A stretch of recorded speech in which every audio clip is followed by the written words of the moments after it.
उत्तर भारत की गोद में बसा एक छोटा सा लेकिन आत्मा से बड़ा गांव था देवपुर। नाम जैसा ही उसका स्वभाव भी था।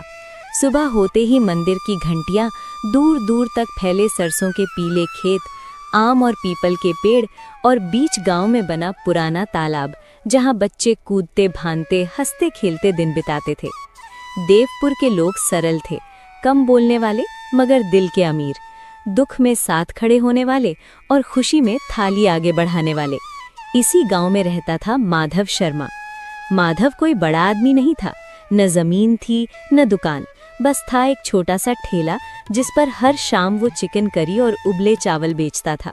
उसका सपना बड़ा नहीं था, बस इतना कि रोज का खाना इज्जत से निकल आए, पत्नी सरिता और छोटा बेटा कन्हैया भूखे न सोएं। लेकिन समस्या एक ही थी, उसके हाथ का स्वाद। माधव की चिकन करी में कुछ कमी थी। मसाले पूरे डालता, प्याज, लहसुन, अदरक, हल्दी, धनिया, लाल मिर्च, फिर भी भाई कुछ फीका है, मसाला कम लग रहा है। भूख लगी थी इसलिए खा लिया। रोज यही सुनना पड़ता। शाम ढलते ही जब वो चौपाल के पास ठेला लगाता तो मुश्किल से 8-10 ग्राहक आते, वो भी आधा मन लेकर। एक दिन दो नौजवान खाते हुए बोले, अरे माधव भैया, मेहनत तो पूरी है आपकी, पर दिल खुश नहीं होता। माधव मुस्कुरा दिया, पर अंदर कुछ टूट गया। उस रात घर लौटा तो सरिता ने पूछा, आज कितनी प्लेट बची? माधव ने चुपचाप हांडी रख दी। 3 प्लेट। सरिता ने उसे ढांढस बंधाया, छोड़ो जी, धीरे धीरे सब ठीक हो जाएगा। लेकिन माधव जानता था स्वाद बिना दुकान नहीं चलती। एक अलग सा ग्राहक अगले दिन शाम को जब माधव हांडी हिला रहा था, तभी एक आदमी आया।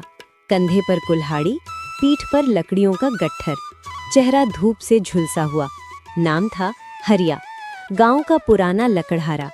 हरिया ने प्लेट ली, बिना कुछ बोले खाया, फिर अचानक मुस्कुरा उठा। अरे माधव, आज तो गजब बना है। माधव चौंक गया, सच? हाँ भाई, चिकन नरम, चावल खिले खिले। पास बैठे लोग हंस पड़े।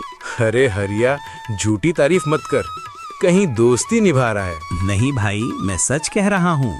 आज एक प्लेट मिट्टी के बर्तन में पैक कर देना, जंगल में खाऊंगा। माधव ने बिना सवाल किए करी मिट्टी की छोटी हांडी में डाल दी और चावल पत्ते में बांध दिए।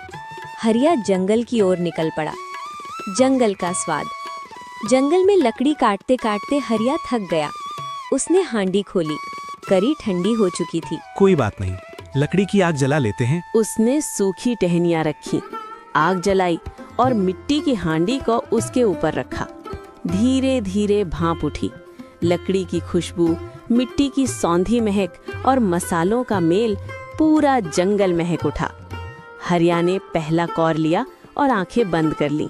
वाह, ऐसा स्वाद तो शहरों में भी नहीं। उसने मन ही मन सोचा। लोगों की जीभ ही मर गई है, ये खाना तो अमृत है। माधव की बेचैनी।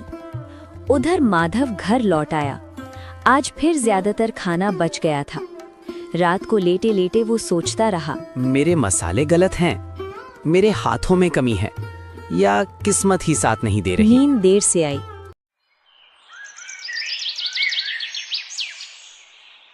अगली सुबह फिर वही दिनचर्या, पर मन में एक अजीब सी उम्मीद थी। शाम को एक भूखा बूढ़ा आया। बेटा, 3 दिन से भूखा हूँ। माधव ने बिना सोचे एक प्लेट थमा दी। बूढ़ा ने खाकर कहा, भोजन नहीं, तुमने आशीर्वाद दिया है। पर स्वाद पर कुछ नहीं बोला। माधव का मन और टूट गया। रहस्य की पहली झलक। उसी शाम हरिया फिर आया। माधव, आज भी वही पैक कर देना। घर पहुंचकर हरिया ने पत्नी गौरी को खिलाया। गौरी बोली, कुछ खास नहीं। हरिया हैरान रह गया। उसने खुद भी खाया। सच में स्वाद साधारण था। वो पूरी रात सोचता रहा, कल जंगल में यही खाना इतना लाजवाब क्यों लगा। तभी उसे याद आया, मिट्टी की हांडी, लकड़ी की आंच, खुली हवा, सुकून। उसकी आंखों में चमक आ गई। यही राज है। सुबह की हल्की ठंडक के साथ देवपुर जाग रहा था। मंदिर की घंटियां बजी, मुर्गों ने बांग दी और खेतों से आती मिट्टी की खुशबू हवा में घुल गई। माधव शर्मा की नींद आज जल्दी खुल गई थी। आंख खुलते ही उसके मन में वही सवाल घूम रहा था, क्या सच में मेरे हाथों में स्वाद नहीं? वो उठकर आंगन में बैठ गया। सरिता रसोई में चूल्हा जला रही थी। आज जल्दी उठ गए? सरिता ने पूछा। माधव ने हल्की मुस्कान के साथ कहा, पता नहीं क्यों मन बेचैन है। उसी समय दरवाजे पर आवाज आई, माधव, ओ माधव। माधव बाहर निकला। सामने हरिया खड़ा था, चेहरे पर अजीब सी चमक और आंखों में उत्साह। भाई, मुझे लगता है तेरे चिकन का राज मिल गया है। कैसा राज? जब मैं तेरा चिकन जंगल में मिट्टी की हांडी में लकड़ी की आग पर गर्म करता हूँ, तभी उसमें जादू आ जाता है। अरे हरिया, ये सब वहम है। अगर ऐसा होता तो गांव वाले क्यों ना पसंद करते? कल घर आकर वही चिकन खाया तो बिल्कुल साधारण लगा, पर जंगल में वो खाना नहीं था, अनुभव था। माधव चुप हो गया। हरिया आगे बोला, मिट्टी का बर्तन खाने को सांस देता है, लकड़ी की आंच धीरे धीरे स्वाद जगाती है। तू एक बार आजमा कर देख। माधव की आंखों में संदेह और उम्मीद दोनों एक साथ चमक उठे। नया प्रयोग। उस दिन माधव ने ठेला नहीं लगाया। सरिता हैरान हुई। आज नहीं जाओगे? आज कुछ नया करने जा रहा हूँ। वह बाजार गया। एक बड़ी मिट्टी की हांडी, लकड़ी का चूल्हा और सूखी लकड़ियां लेकर लौटा। सरिता बोली, ये सब किस लिए? शायद आज मेरी किस्मत की परीक्षा है। उसने वही पुराने मसाले निकाले, वही तरीका अपनाया। फर्क बस इतना था, इस बार चिकन मिट्टी की हांडी में गया और नीचे लकड़ी की धीमी आंच। जैसे ही हांडी गर्म हुई, एक अलग सी खुशबू उठी। माधव ठिठक गया। खुशबू पहले क्यों नहीं आती थी? सच कह रहे हो, आज तो रसोई ही महक रही है। शाम होते होते माधव ठेला लेकर चौपाल पहुंचा। लोगों की नजर सीधे मिट्टी की हांडी पर पड़ी। अरे माधव, आज ये नया क्या है? मिट्टी की हांडी, लकड़ी की आग। माधव ने हल्की घबराहट में कहा, आज एक नया तरीका अपनाया है, मसाले वही हैं। पहले ग्राहक थे वही 2 आदमी जो हमेशा शिकायत करते थे। चलो आज भी देख लेते हैं। उन्होंने प्लेट ली। पहला कौर मुंह में जाते ही दोनों की आंखें फैल गईं। अरे बाप रे, ये क्या बना दिया? चिकन तो मुंह में घुल रहा है और ये खुशबू। आसपास खड़े लोग चौंकते। सच में अच्छा है क्या? हमें भी 2 प्लेट। कुछ ही मिनटों में ठेले के पास भीड़ लग गई। जो लोग कभी नाक से कोड़ते थे, वही अब बोल रहे थे, भाई आज तो कमाल कर दिया। माधव की आंखें भर आईं। भरोसे की वापसी। हरिया दूर खड़ा मुस्कुरा रहा था। माधव ने उसे देखा और सिर झुका दिया। भाई अगर तू ना होता तो बस रास्ता दिखाया, चलना तो तुझे ही था। उस शाम सारा चिकन बिक गया, एक दाना भी नहीं बचा। जब माधव घर पहुंचा तो सरिता दरवाजे पर खड़ी थी। आज कुछ बचा? खाना नहीं, पर मेहनत का फल पूरा मिला। सरिता की आंखें नम हो गई। मैं जानती थी तुम्हारे हाथों में कमी नहीं। मगर कहानी यहीं खत्म नहीं हुई। रात को लेटे लेटे माधव सोच रहा था, क्या ये स्वाद रोज बना रहेगा? क्या लोग कल भी आएंगे? और उधर हरिया भी सोच रहा था, अगर पूरा गांव इस स्वाद को जाने तो देवपुर की पहचान बदल सकती है। एक नई सुबह एक नई परीक्षा लेकर आने वाली थी। देवपुर की वो सुबह कुछ अलग थी। हवा में वही पुरानी ठंडक थी, लेकिन उसमें अब एक नई खुशबू घुल चुकी थी। मिट्टी की हांडी में पकती चिकन करी की खुशबू। माधव शर्मा आज सूरज निकलने से पहले ही जाग गया था।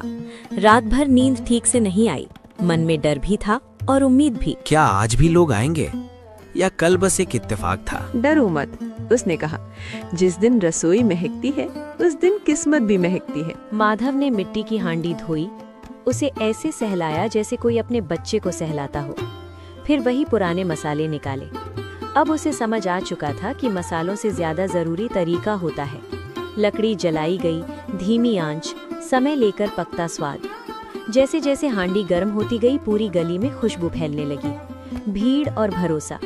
माधव जब चौपाल पहुंचा तो वहाँ पहले से लोग खड़े थे। आज देर कर दी भैया, कल का स्वाद भूल नहीं पा रहे। माधव की आंखें भर आईं। आज कोई शिकायत नहीं थी, सिर्फ इंतजार था। पहली प्लेट एक बूढ़े किसान ने ली। उसने चुपचाप खाया, फिर कहा, बेटा आज खाने में माँ की रसोई की खुशबू है। ये सुनकर माधव का कलेजा भर आया। धीरे धीरे पूरे गांव में बात फैल गई। माधव का मिट्टी वाला चिकन, लकड़ी की आंच का स्वाद। दोपहर से पहले हांडी आधी खाली हो चुकी थी। परीक्षा की घड़ी, तभी 2 लोग आए शहर से।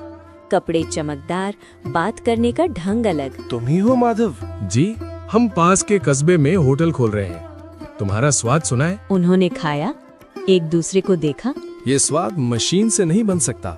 हम तुम्हें शहर ले जाना चाहते हैं, वहाँ बड़ा नाम, बड़ा पैसा। माधव चुप हो गया। सरिता भी पास ही थी। उसने उसकी ओर देखा। हरिया भी वहीं खड़ा था। माधव ने धीरे से कहा, साहब, मेरा स्वाद इस मिट्टी से जुड़ा है। अगर मैं इसे छोड़ दूं तो ये सिर्फ चिकन रह जाएगा। सोच लेना माधव। आत्मसम्मान की जीत। शाम को माधव खाली ठेले के साथ घर लौटा। आज फिर सब बिक गया था, पर मन में उथल पुथल थी। सरिता ने पूछा, क्या हुआ? माधव बोला, शहर बुला रहे हैं। जहाँ तुम्हारी जड़ें हैं वहीं तुम्हारी ऊंचाई है। रात को माधव तालाब के किनारे बैठा।